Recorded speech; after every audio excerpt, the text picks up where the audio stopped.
나는 술도 안 마시고 담배도 안 피고 커피도 안 마시니까 음식도 역류질환이 안 생긴다? 삼겹살, 치킨, 하다못해 초콜릿 이런 여러 가지 음식들도 유발할 수 있는 원인이 될 수 있습니다. 대부분 가슴이 쓰리거나 신물이 올라오는 것만 생각을 하시는데 실제로는 이런 증상들을 통해서 병원에 오시는 분들도 많습니다.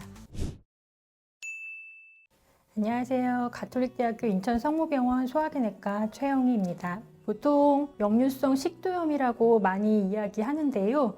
오늘은 가슴이 타는 듯한 통증을 유발하는 현대인의 고질병 위식도 역류질환에 대해서 알아보도록 하겠습니다.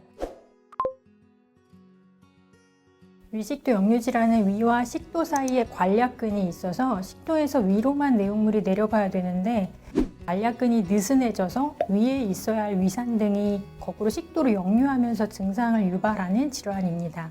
과식을 하면 위 내용물이 위에 오래 정체하거나 위 내부의 압력이 증가하게 되는데 위식도 역류가 더 악화될 수 있습니다. 음식이 다 소화되지 않은 상태에서 식사 후 바로 눕게 되면 증상이 생기는데요. 특히 술이나 담배, 카페인, 기름진 음식 등은 하부식도 관략근의 압력을 낮춰서 증상을 악화시킬 수가 있고 탄산이나 산도가 높은 음식도 식도 점막에 자극을 줄 수 있어서 삼가하시는 것이 좋습니다. 갑자기 살이 찌는 경우에도 복압이 올라가서 증상을 유발할 수 있습니다. 위식도 역류질환은 전형적인 증상과 비전형적인 증상이 있는데요. 전형적인 증상은 가슴 쓰림과 위산 역류입니다. 가슴이 쓰리고 화끈거린다, 따갑다, 고춧가루 뿌린 것 같다. 이렇게 말씀하시는 분들이 많습니다. 또 신물, 쓴물이 목까지 올라온다 라고 말씀하시는데 목에 뭔가 걸린 것 같은 이물감이나 삼키기 어려움, 만성적인 기침, 쉰 목소리, 다른 비전형적인 증상으로 병원에 오시는 분들이 많습니다. 이거는 다른 원인에 의해서도 발생할 수 있는 비전형적인 증상들이라서 이것만으로는 진단할 수는 없고 추가적인 검사가 필요할 수 있습니다. 가슴 쓰림과 위산 역류라는 전형적인 증상이 있으면 위산 분비 억제제를 사용을 하게 됩니다. 보통 4주에서 8주 정도 약을 매일 복용을 하면 위식도 역류질환의 증상이 대부분 호전됩니다. 약을 중단하거나 용량을 줄여서 복용을 할 수 있습니다. 위산분비 억제제를 복용한 후에도 호전되지 않는 경우에는 최근에 위내시경 받지 않았다면 시행을 해볼 수가 있습니다.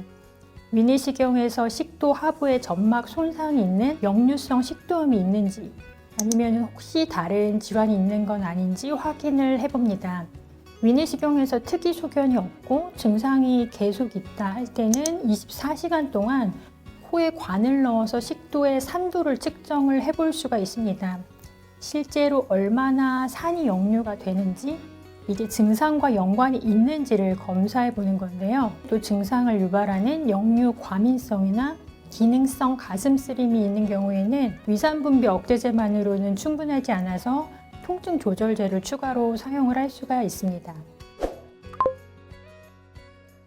증상이 지속된다면 약물 치료와 생활습관 개선을 같이 병행을 하시는 것이 좋습니다. 대부분 위산분비 억제제의 반응이 좋고 증상이 좋아지기는 하는데 생활습관 개선을 같이 하지 않는 경우에는 재발이 좀 잦습니다. 예방을 하기 위해서는 밤늦게 과식하시는 것을 피하시는 것이 제일 좋습니다.